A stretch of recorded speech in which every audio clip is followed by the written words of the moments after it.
In this video, we're going to look at how to solve advanced absolute value equations that involve two or more absolute value expressions. So this video is as a result of 3 of my subscribers who requested that I should do a video on this topic. Alright, so the first question that we have says, solve the equation. So we have this absolute value equation that we are supposed to solve. Now, what is the first thing that you are supposed to do? The first thing that you are supposed to do is to find the critical values of the expressions that you've been given in the absolute value. So for us to find the critical values, we are going to equate each of these expressions to 0. So what we are going to have is x plus 1 is equal to 0. Also, x minus 5 is equal to 0. Subtract 1 on both sides, then here add 5 on both sides. Then we'll have x is equal to, because this becomes a 0, negative 1. And then x is equal to, this becomes a 0, positive 5. So we have these two critical values. Now, what is the next step that you are supposed to do? The next step is to draw the number line and plot these critical values on the same number line. So what we are saying is we are going to draw the number line like this, then plot these critical values on the number line. So the smallest critical value is negative 1. Negative 1 is on the left, so we're going to put it here, negative 1. Then the higher critical value is positive 5. So positive 5 is here. So now we are going to create intervals using these critical values. So since this is negative 1, we are going to consider the interval from negative infinite up to and excluding negative 1. Then in the next interval, we are going to consider negative 1 up to and excluding 5. Then the next interval, we are going to consider positive 5 up to positive infinite. Okay? Like this. Next, you are going to see that in the first interval, both this expression and this expression are going to be negative. So we're going to write them like this. Negative of x plus 1. And then negative of x minus 5. So, sorry, this is negative. So this is because the interval is from negative infinite up to and excluding negative 1. So in between here, if you pick any number that is less than negative 1 and replace it there, you're going to see that you're going to produce a negative of this, a negative number.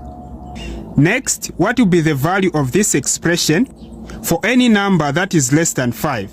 If you replace any number that is less than this critical value here, you're going to see that this expression will be positive. So this expression will remain positive.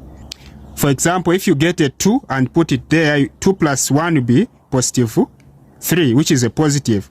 Any number that is going to be less than negative 5, but not less than negative 1, is going to be positive. Now, what is the value of this expression for any number that is less than this critical value 5? For example, if you get a 2 and put it there, you're going to see that this will give you a negative number, a negative answer. Again, if you replace a positive 1, you are going to see that you get a negative number. Again, if, for example, if you replace negative 1, you still get negative. So, meaning this expression in this interval is going to be negative. So you have negative x minus 5 like this. Then the final interval from positive 5 up to and excluding infinite, you are going to see that all these expressions are going to be positive. So you have x plus 1, x minus 5. They are going to be positive like this. Alright, so let's just rewrite this equation. So we have x plus 1 plus the absolute value of x minus 5 is equal to 10. All right.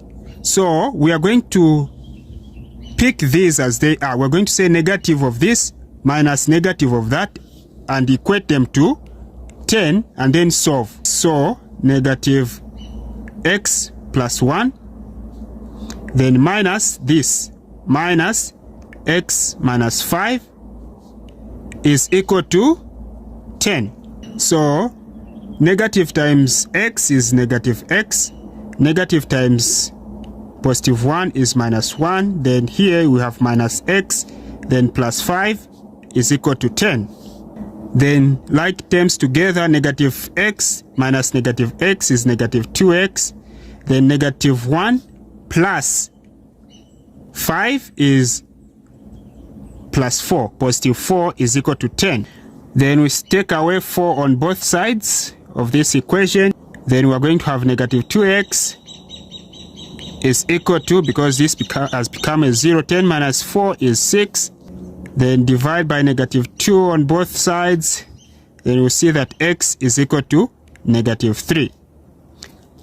So we are saying x is equal to negative 3. So we come and write it here. X is equal to negative 3. Now you ask yourself a question. Is negative 3 lying in this interval, within this interval? The answer is yes. Because it's yes, we are going to tick like that. Then next, we are going to collect these expressions as they are. So we have this minus this, and then equate them to 10. So we are going to have this x plus 1, which is positive, then minus this, minus x minus 5 is equal to 10. Then we'll have x plus 1 minus x plus 5 is equal to 10. Then x minus negative x. So these x's are cancelling because one of them is positive and the other one is negative. So they are subtracting each other. Then 1 plus 5 is 6 is equal to 10. Now when you look at this, this is not a correct statement. So we're going to say not a correct statement. So meaning in here we're going to put an X like that to say there is no solution in this. Okay? There's no solution in this interval. Next we're going to add these also and determine whether the answer is lying in there. So we have x plus 1. This is a plus, okay? Plus x minus 5 is equal to 10. Then here we have x plus 1 plus x minus 5 is equal to 10. X plus x is 2x. Then 1 minus 5 is minus 4 equals 10.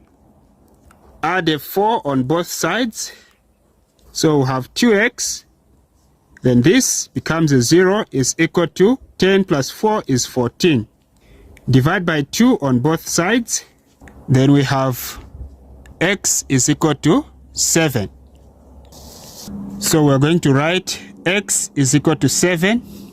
So you're going to ask yourself, is 7 within this interval? The answer is yes. So meaning you have the values of x as negative 3 and 7.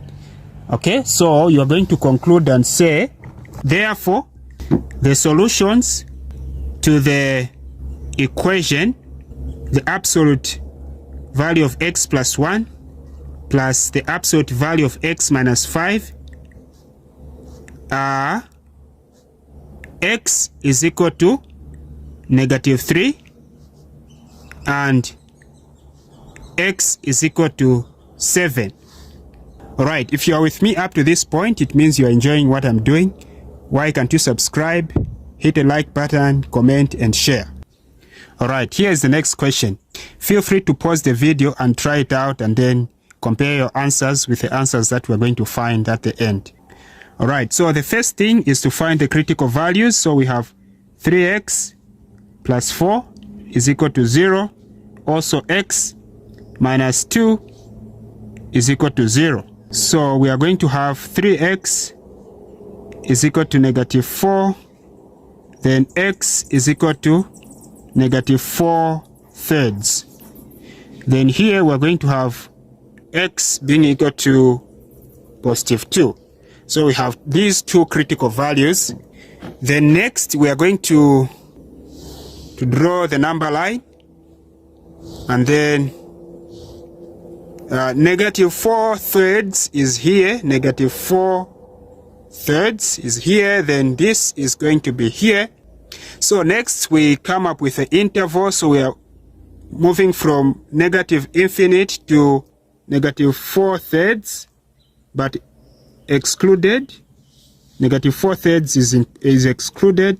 Then from negative 4/3 up to and excluding 2, then 2 up to and excluding positive infinite. Alright, so just as we did in the previous example, so this expression is going to be negative for any value that is going to be less than negative 4/3. So this expression is going to be negative, so put a negative 3x plus 4.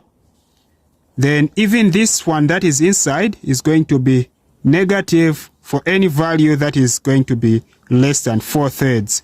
So you're going to have negative x minus 2.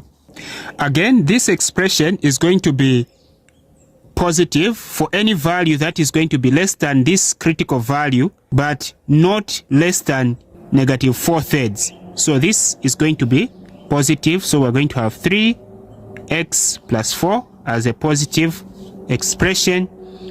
Then this expression is going to be negative for any value less than this critical value. For example, if you put a 1 there, which is less than this, you're going to see that you get a negative answer. So you have this expression is going to be negative like this, x minus 2. Then here everything is going to be positive. Here everything is going to be positive. So we're going to have 3x plus 4 and then x minus 2. All right, let's just rewrite this equation here. So we have the equation 3x plus 4 minus x minus 2 is equal to 2. Next, we begin to solve by combining these as they are. So we're going to have negative 3. Okay, negative 3x plus 4. Then we are having a minus sign. So you need to be careful with when you are subtracting, when you have a minus sign here. So here you have a minus sign and a minus sign. So meaning you are going to have a positive. Okay, so you need to be very careful on that. Then x minus 2 is equal to 2. So we solve this now. So we're going to have negative 3x minus 4 plus x minus 2 is equal to 2. Negative 3x plus x is minus 2x. Then negative 4 minus 2 is minus 6 is equal to 2 plus 6 this side and then plus 6 this side. We are having negative 2x. This becomes a 0 is equal to positive 8. So divide by negative 2, then x is equal to negative 4. You come and write here x is equal to negative 4. Then you ask yourself, is negative 4 falling within this interval? The answer is yes. So you give a tick like that. Then you come to this. So you're going to have 3x plus 4. Then here you have a minus, and this minus you have a positive. X minus 2 is equal to 2. So now we're going to have 3x plus 4, then plus x minus 2 is equal to 2. 3x plus x is 4x. Then 4 minus 2 is positive 2 is equal to 2. Minus 2 minus 2, so you have 4x. This becomes a 0 is equal to 0, which gives x as 0. X is 0. So x is 0. Then you ask yourself, is 0 within this interval? The answer is yes. Alright, next we are going to add these two expressions. So we are going to have 3x plus 4, so 3x plus 4. Then this one is a positive, is also positive. But remember here on the original equation, you have a minus here. So you need to be very careful here. So you're going to say positives times negative, the negative will win. So you're going to have minus x minus 2 is equal to 2. Okay, so now we're going to have 3x plus 4, then minus x plus 2 is equal to 2. Then 3x minus x is 2x. Then positive 2x plus 2 is positive 6 is equal to 2. Then you have 2x. This is minus 6 on both sides. This becomes a 0 is equal to negative 4. Divide by 2 on both sides to get the value of x. So x is equal to negative 2. You come and write it here. So x is equal to negative 2. Now you ask yourself, is negative 2 falling in this interval? You can see that this is a positive interval. There is no negative number here. So meaning x, this x value is wrong. Okay? Meaning this x value is wrong. So meaning you have solved this absolute value equation. So you are going to conclude and say, therefore, the solutions to the equation 3x plus 4, which is this one, then minus x minus 2 is equal to 2 are. So the solutions, you are going to pick these. X is equal to negative 4. So x is equal to negative 4 and x is equal to 0. So if you want, you can replace these values in the original equation, and then you'll be able to see that it will give you positive 2. If you replace this in there, you get a 2. Also, if you replace this in there, you get a 2. Thank you very much for watching. If you are new to this channel, please consider to subscribe. Once again, hit the like button, comment and share, and feel free also to suggest topic. In the next video, we're going to look at solving advanced absolute value equations involving 3 absolute value expressions. So look out for that video. Goodbye.